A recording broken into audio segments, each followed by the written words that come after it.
So then after you scale the cliffs and you're in behind the enemy lines of the fortresses, you would need to proceed to move down these trenches, going into the bunkers to eliminate the heavy guns that are firing on the forces coming at the beach.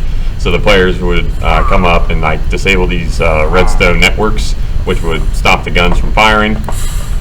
There's a whole string of different bunkers and pill houses that are along the way that the player will knock out in addition to fighting any enemies that are there.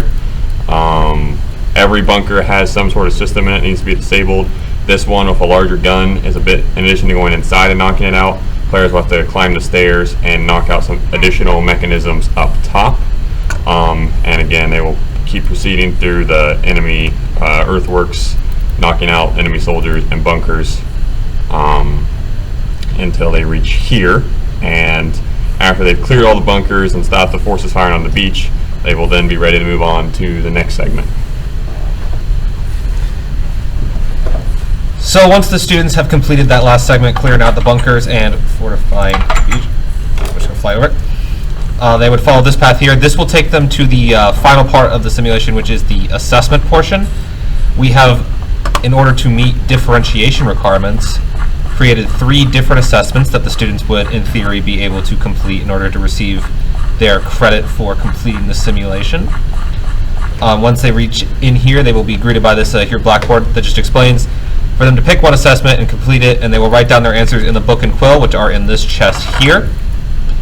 And then once they are done with that, they will put their book and quill in this chest over here so that the teacher can collect it and give them credit.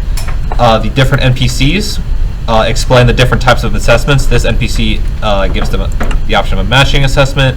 This one over here gives them the artistic assessment, and this one over here gives them the option for the writing assignment. Different types of assignments so that the students can pick which one they feel the most comfortable doing. And if you just click on the links here,